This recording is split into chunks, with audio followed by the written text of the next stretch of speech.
Hi friends, ನಾನು ನಿಮ್ಮ Agastya. Welcome back. ಎಷ್ಟೋ ದಿನ ಆದಮೇಲೆ ನಾನು ನಿಮ್ಮನ್ನೆಲ್ಲರನ್ನು ಸುಂದರವಾದ ಜಾಗಕ್ಕೆ ಕರ್ಕೊಂಡು ಹೋಗ್ತಾ ಇದ್ದೀನಿ, ಬನ್ನಿ. ಈ ರೈತರ ಹೆಸರು ಕಾಳಪ್ಪ. ಅವರ ಜಮೀನು ಪಿರಿಯಾಪಟ್ಟಣದಲ್ಲಿ ಇದೆ. ಇವರು 2.5 ಎಕರೆಯಲ್ಲಿ ಅರಣ್ಯ ಕೃಷಿ, ತೋಟಗಾರಿಕೆ ಬೆಳೆಗಳು, ಸಿರಿಧಾನ್ಯ, ಭತ್ತ ಮತ್ತು ಬಣ್ಣ ಬಣ್ಣದ ಗೆಣಸಿನ ಕೃಷಿ ಮಾಡಿದ್ದಾರೆ. ಇದೆಲ್ಲ ಯಾವುದೇ ಕೆಮಿಕಲ್ ಯೂಸ್ ಮಾಡದೆ ಆರ್ಗ್ಯಾನಿಕ್ ಆಗಿ ಬೆಳೆದಿರೋದು.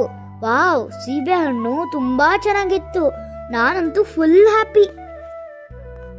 ಈ ಜಮೀನು ಬೆಟ್ಟದ ಕೆಳಗೆ ಇದೆ ಮತ್ತು ಸ್ವಲ್ಪ ಜಾಗದಲ್ಲಿ ಹಣ್ಣಿನ ಮರಗಳು, ಅದರ ಸಾಲಿನಲ್ಲಿ ಸೊಪ್ಪಿನ ಮಡಿಯೋ ಇದೆ. 20 ತರದ ರಾಗಿ ತಳಿಗಳು, ವಿಧವಾದ ಶುಂಠಿ ಮತ್ತು ಹೂವುಗಳಿದೆ. 15 ಕುಂಟೆ ಜಾಗನೇ. 15 ಕುಂಟೆ ಒಳಗಡೆ ತರಕಾರಿ, ರಾಗಿ, ತೆಂಗು, ಹಲಸು, ನಮ್ಗೆ ಏನು ಹಣ್ಣು ಗಿಡ ಬೇಕಾದ ಹಣ್ಣಿನ ಗಿಡ ಮಾಡಿಕೊಂಡು ಮತ್ತಿಲ್ಲಿ ನಾವು ಏನಾದ್ರು ಅಕಸ್ಮಾತು ನಮ್ಗೆ ಅಲ್ಲೇ ಈ ವಾಸ 15 ಕುಂಟೆ ಒಳಗಡೆ ಈಗ 5 ಎಕರೆ ಜಾಗ ತಗೋತೀವಿ ಅಂತ ನೀವು ಹೇಳ್ತಾ ಇದ್ದೀರಿ. 5 ಎಕರೆ ತಗೊಳಕ್ಕಾಗಲ್ಲ. 15 ಕುಂಟೆ ಜಾಗ ತಗೊಂಡು ನಮ್ಮ ಮನೆಗೆ ಏನೇನು ಬೇಕೋ ಅದೆಲ್ಲ ಈಗ ಇಲ್ಲಿ ಮನೆ ಮಾಡ್ಕೊಳ್ಳೋದು, ಸೆಟ್ ಮಾಡ್ಕೊಳ್ಳೋದು. ಇದು ಖಾಲಿ ಜಾಗ ಏನು ಬಿಟ್ಟಿದ್ದೀನಿ ಆ್ಯಕ್ಚುಲಿ ಮನೆ ಮತ್ತು ಸೆಡ್ಡು. ನಮ್ಗೆ ಕೋಳಿ, ಕುರಿ, ಆಡು, ದನ ಏನಾದ್ರು ಸಾಕೋತೀನಿ ಅಂದರೆ ನಾವು ಚಿಕ್ಕದಾಗಿ ಮನೆ ಮಾಡ್ಕೊಂಡು 20-20ಕ್ಕೆ ಮಿಕ್ಕಿ ಜಾಗದಲ್ಲಿ ಸೆಟ್ ಮಾಡಿಕೊಂಡು ನಾವು ಆಟದಿದ್ದಾಗೆ ನಾವು ಅದು ಮಾಡ್ಕೊಂಡಿರ್ಬೋದು. ಅದ್ರ ಮಧ್ಯದಲ್ಲಿ ನಾವು ರಾಗಿ ಮಾಡ್ಕೊಬೋದು. ಇದನ್ನು ಇದು ರಾಗಿ ಆಯ್ತಿದ್ದು. ಅದಾದಮೇಲೆ ಈಗ ನಮಗೆ ಕಾಳು ಐಟಮ್ ಬೇಕು. ಇದು ಅವರೆಕಾಳು, ಹಲಸಂದೆ ಮತ್ತು ಅಲಸಂದೆ ಮತ್ತು ಇದು ಸಿರಿಧಾನ್ಯ. ಇದು ಸಜ್ಜೆ, ಇದು ತೊಗರಿ ನೋಡಿ, ನಾಟಿ ತೊಗರಿ. ಇದು ಸಿರಿಧಾನ್ಯಗಳಲ್ಲಿ ತೊಗರಿ ಆಯ್ತು, ಕಾಳು ಐಟಮ್ ಆಯಿತು, ರಾಗಿ ಆಯಿತು. ಅದಾದ್ಮೇಲೆ ಸಿರಿಧಾನ್ಯಗಳು ನೀಡಿದ್ದು. ಇದು ಕೊರಲೆ. ಇದು ಆಟ ಆಡೋದು ಬೇರೆ. ಅದು ಇದು ಸಜ್ಜೆ ಗಿಡ. ಅದು ಅಲ್ಲೇ ಐತೆಲ್ಲ. ನೀನು ಮುಟ್ಟಿದ್ದು ಯಾವುದು? ಅದೇ ಕಣ. ಯಾವುದು ಗಿಡ ಅದು? ಸಿರಿಧಾನ್ಯದಲ್ಲಿ ಸಜ್ಜೆ ಅಂತ ಬರುತ್ತೆ. ಅದು ಸಜ್ಜೆ ಅಂತ ತಿನ್ನೋದು. ತಿಂದಿಲ್ಲ, ಮಿಲೆಟ್ಸ್. ಅದೇ ಇದು ಕೊರಲೆ ಅಂತ. ಇದೊಂದು ನೋಡಿ. ಇದು ಊದ್ಲು. ನೋಡಿ, ಇದು ಬರುಗು. ನೋಡಿ, ಇದು ಸಾಮೆ. ನೋಡಿ, ಇದು ಭತ್ತ. ನೀರಿಲ್ಲ.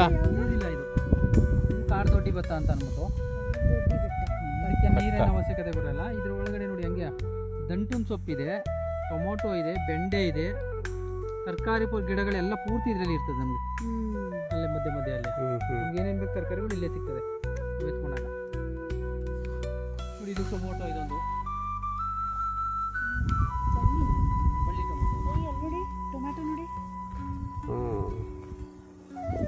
ಇದೇ ಲೈನಲ್ಲಿ ಅಲ್ವಾ ಮೇಲ್ಗಡೆ ಹೋಯ್ತು ಅಂತಂದರೆ ಜೋಳ ಇದೆ, ಬಾಳೆ ಇದೆ, ತೆಂಗಿದೆ, ಮಾವಿದೆ, ಹಲಸಿದೆ, ಪಪ್ಪಾಯಿ ಗಿಡ ಇದೆ. ಅಲ್ಲಿ ಮಧ್ಯೆ ಅಲ್ಲಿ ಹೋಯ್ತು ಅಂದರೆ ಬ್ಲ್ಯಾಕ್ ಟೊಮೊಟೊ ಸಿಗ್ತದೆ.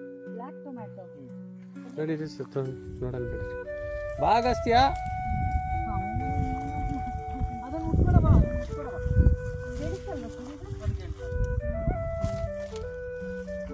ಬಾಯ್. ಹೌದು, ನಾವು ಬೆಳೆದಿದ್ವಲ್ಲ ಲಕ್ಷ್ಮಿ. ಗೊತ್ತು. ಹೌದು.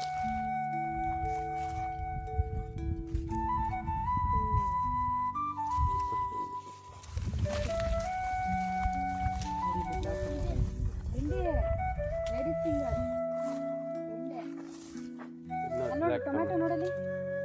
Tomato red colour ನೋಡಿದ್ಯಲ್ಲ.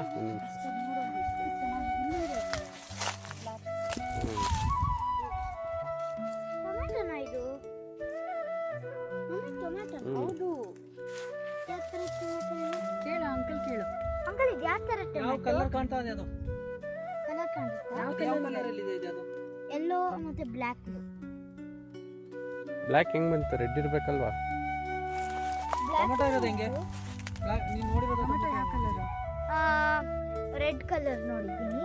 ನಮ್ದು ಬ್ಲ್ಯಾಕ್ ಕಲರ್ ಇದೆ. ಅದಂಗೆ ಚಿಕ್ಕದಾಗಿದೆ ಹೇಳ್ತಾರೆ. ಫ್ರೆಂಡ್ಸ್, ನೀವು ಯೆಲ್ಲೋ ಕಲರ್ ಫ್ಲವರ್ ನೋಡ್ತಿದ್ದೀರಲ್ಲ, ಅದು ಹುಚ್ಚೆಳ್ಳು ಹೂವು. ಹುಚ್ಚೆಳ್ಳು ಹೂವು ರಾಗಿ ಜೊತೆ ಬೆಳೆಸ್ತಾರೆ. ಅದು ಕೂದಲು ತರ ಕಾಣಿಸುತ್ತೆ. ಅದನ್ನ ಎಣ್ಣೆ ಮಾಡೋಕ್ಕೂ ಬಳಸ್ತಾರೆ, ಆಮೇಲೆ ಅಡುಗೆಗಳು ಮಾಡೋಕ್ಕೂ ಬಳಸ್ತಾರೆ.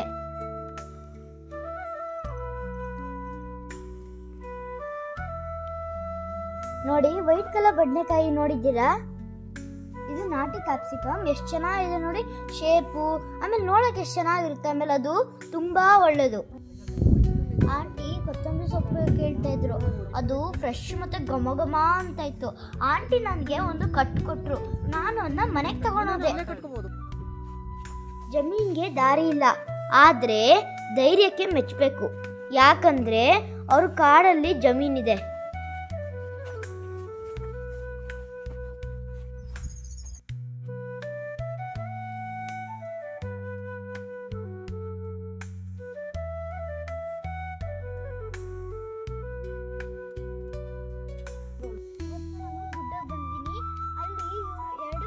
ಇದ್ದಾರೆ, ಅಲ್ಲಿ ಎಲ್ಲರೂ ಕೆಲಸ ಮಾಡ್ತಾ ಇದ್ದಾರೆ, ಎಲ್ಲ ನ್ಯಾಚುರಲ್ ಮಾಡ್ತಾ ಇದ್ದಾರೆ.